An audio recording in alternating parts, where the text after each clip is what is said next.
warahmatullahi wabarakatuh. Sekarang kita akan membahas mengenai gimana caranya menyelesaikan program linear dengan metode gradien. Oke, langkah awal yang harus kita lakukan yaitu kita harus mengenal dulu gimana cara menentukan gradien dari suatu garis. Nah, misalnya garis AX tambah B sama dengan C. Nah, untuk menentukan gradiennya itu negatif A per B. A itu yaitu koefisien dari X dan B itu koefisien dari Y.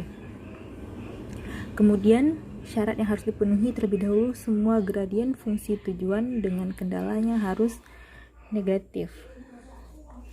Kemudian tanda ketaksamannya harus sama semua, kecil semua atau lebih besar semua. Nah, banyak kendala bisa lebih dari 2, kemudian dibatasi oleh sumbu X dan sumbu Y dengan X besar 0 dan Y lebih besar dari 0. Oke, jadi itu yang harus dipahami terlebih dahulu.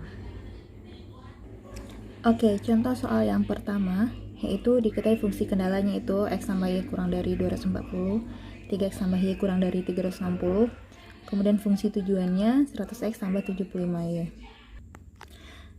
Nah, yang ditanya di sana yaitu nilai maksimum. Nah, oke, kita lihat penyelesaiannya. X tambah Y kurang dari 240. Nah, di sini yang menjadi nilai A itu koefisien dari X yaitu 1, kemudian koefisien dari B yaitu 1. Nah, karena untuk menentukan gradien itu min A per B berarti min 1.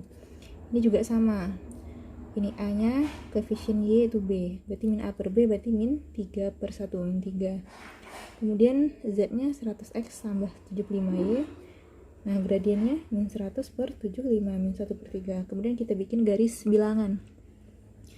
Garis bilangan itu dari yang terkecil. Nah, di sini terkecil, min 3, kemudian min 1 per 3, kemudian min 1. Nah, dari garis bilangan ini terlihat bahwa fungsi tujuannya, gradien fungsi tujuannya itu berada di antara gradien garis 1 dan gradien garis 2. Sehingga jika gradien fungsi tujuan berada di antara garis 1 dan garis 2, berarti kita harus menentukan titik potong kedua garis itu. Nah, caranya gimana? Kita mengeliminasi dua persamaan garis tersebut.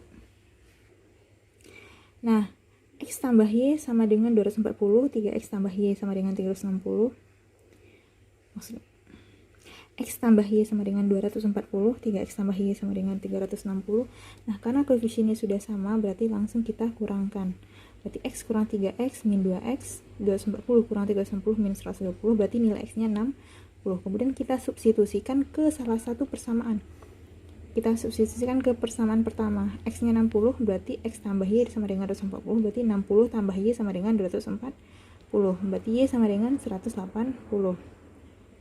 Oke, berarti ketemu nilai X dan Y-nya, sehingga kalau sudah ketemu nilai X dan Y-nya, tinggal dimasukkan saja nilai X dan Y-nya ke fungsi tujuan. Nah, hasilnya dapat yaitu nilai maksimumnya itu sendiri. Berarti tidak usah kita pakai grafik, cukup pakai gradien, kita udah bisa ketemu hasil dari nilai maksimum. Oke, selanjutnya kita coba soal 2. Soal 2, coba perhatikan soalnya. Yang ditanya juga nilai maksimum ya. Nah, sini kan syaratnya tadi pertidaksamaannya harus sama. Ini kan fungsi kendalanya sama, ini pertidaksamaannya kurang dari. Yang ini kita abaikan aja. Pokoknya yang penting ada X besar dari 0 dan Y besar dari 0. Nah, kedua fungsi kendala yang di atas ini sama pertidaksamaannya. Nah, itu yang penting. Kemudian kita lihat penyelesaiannya. Oke, coba diperhatikan. Itu kan M1-nya sama dengan 4X tambah 3Y kurang dari 1800. Berarti M1-nya A-nya 4, B-nya 3. Berarti min 4 per 3. Kemudian X tambah Y kurang dari 500 karena A-nya 1, B-nya juga 1. Berarti M2-nya min 1. Kemudian fungsi tujuannya 2500 per 1800. Berarti negatif ini, min 1,38. Kemudian kita bikin garis bilangan. Nah, garis bilangan berarti kita urutkan dari yang terkecil ya. Terkecil min 1,33, kemudian min 1. Nah, ternyata di sini gradien dari fungsi tujuan itu bersebelahan dengan gradien 1, M1 ya. M1 berdekatan dengan MF. Nah, jika Jadi kuncinya itu kita perhatikan ini ya, gradien fungsi tujuan. Kalau gradien fungsi tujuan berdekatan dengan M1, berarti kita cari titik potong M1. Nah, cari titik potong sumbu X dan sumbu Y-nya. Nah, karena garis 1 kita tadi yaitu 4X tambah 3Y sama dengan kurang dari 1800, berarti ini ya. Berarti ketika X-nya 0, Y-nya 600, ketika Y-nya 0, X-nya 450. Nah, tinggal kita substitusikan dua titik ini ke fungsi tujuan. Dimana fungsi tujuan kita tadi apa? 2500 ditambah 1800 ya. Nah, tinggal kita substitusikan nilainya. Berarti bandingkan antara dua ini aja lagi. Berarti 1.125.000 itu nilai maksimum. Udah selesai. Kemudian soal ketiga. Nah, itu fungsi kendalanya dan fungsi tujuannya. Oke. Nah, sama dengan yang tadi, berarti kita menentukan M1-nya min 5 per 10 min setengah, kemudian 3X tambah Y kurang besar dari 5, itu hasilnya min 3. Nah, fungsi kendalanya min 1/5. Kemudian apa? Bikin garis bilangan dari yang terkecil, berarti min 3, min setengah, min 1/5.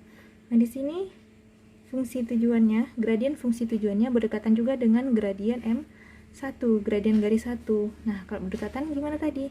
Kita tinggal menentukan titik potong sumbu X dan sumbu Y dari garis 1. 5X tambah 10Y sama dengan 20, berarti ketika X-nya 0, Y-nya 2, Y-nya 0, X-nya 4. Tinggal kita mensubstitusikan dua titik ini ke fungsi tujuan. Nah, fungsi tujuannya apa tadi? X tambah 5Y, berarti X-nya 0, 5, Y-nya 2, berarti 10. X-nya 4, Y-nya 0, berarti 4. Yang ditanya apa? Nilai minimum. Nah, bandingkan aja di antara dua ini mana yang termasuk nilai minimumnya.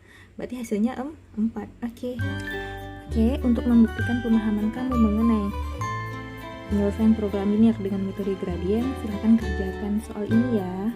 Nah, nanti jawab di kolom komentar ya. Oke, thank you.